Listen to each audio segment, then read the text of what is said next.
Pieds nus sur la terre sacrée avant le Nouveau Monde. Maketa Aimé Shekiakiak, ou Black Hawk, était le chef des Indiens Sioux et Foxes. Après la guerre de 1812, les colons blancs commencèrent à s'introduire en Illinois, ancien territoire des Sioux et des Foxes. Sous la conduite de Keokuk, la majorité d'entre eux traversa le Mississippi et partit vers l'ouest. Mais Black Hawk refusa de quitter ces terres et en 1832, à la tête des Sioux et des Foxes restés avec lui, déclara la guerre aux nouveaux arrivants. Il fut capturé la même année et emmené dans l'Est comme prisonnier. Les paroles qui suivent auraient été prononcées lors de sa reddition à la Prairie du Chien, Wisconsin, le 27 août 1832. Vous m'avez fait prisonnier avec tous mes guerriers. Je suis très affligé, car même si je ne remportais pas la victoire, j'espérais tenir plus longtemps et vous donner beaucoup de mal avant de me rendre. J'ai essayé de vous attirer dans une embuscade, mais votre dernier général connaissait la tactique indienne. Le premier n'était pas si sage. Lorsque j'ai vu que je ne pourrais pas vous vaincre avec la tactique indienne, je décidai de foncer sur vous et de lutter face à face. Je me battais durement, mais vos fusils étaient bien dirigés.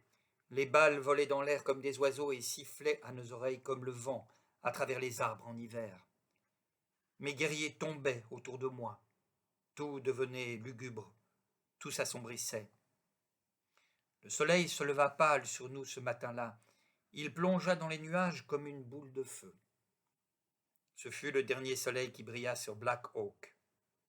Son cœur est mort et plus jamais il ne frappera fort dans sa poitrine.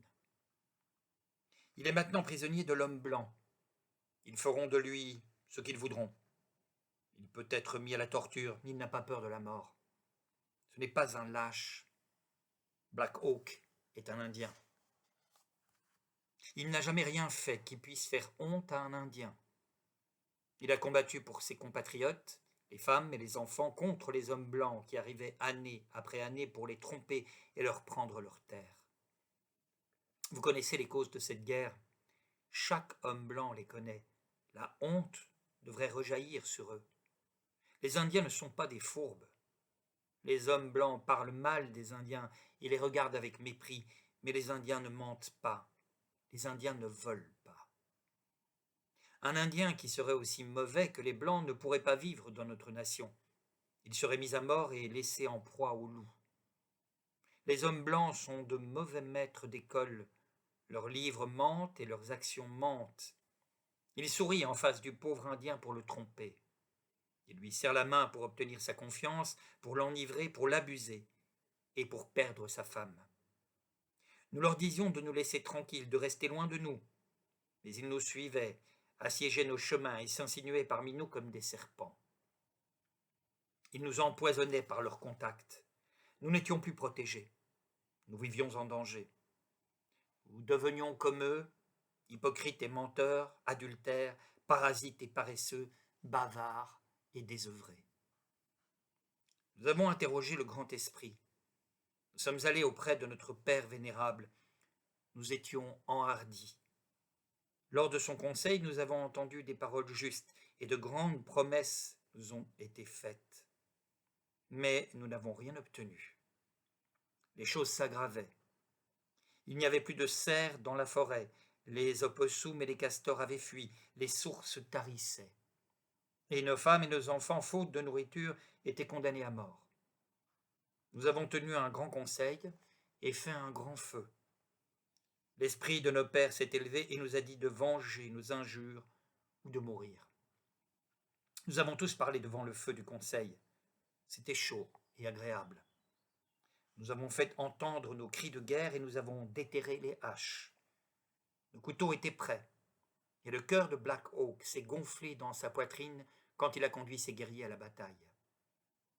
Il est satisfait. Il sera content en rejoignant le monde des esprits. Il a fait son devoir. Son père le retrouvera là-bas et le louera. Black Hawk est un véritable Indien. Il méprise celui qui pleure comme une femme. Il éprouve de la pitié pour sa femme, ses enfants, ses amis. Mais il n'a point un souci de lui-même, il se soucie de sa nation, les Indiens. Ils souffriront, il les plaint de leur sort. L'homme blanc ne prend pas les scalps, il fait pire, il empoisonne les cœurs. Rien n'est pur pour lui. Ses compatriotes ne seront pas scalpés, mais dans quelques années ils seront devenus comme les hommes blancs, si bien que vous ne pourrez plus leur faire confiance et qu'il faudra, comme dans les colonies des Blancs, presque autant d'officiers que d'hommes pour s'occuper d'eux et maintenir l'ordre. Adieu, ma nation. Black Hawk a essayé de te sauver et de venger tes injures. Il a bu le sang de quelques hommes blancs, il a été fait prisonnier et ses plans sont arrêtés. Il ne peut plus rien faire. Il est proche de sa fin. Son soleil s'est couché et il ne se lèvera plus. Adieu, Black Hawk.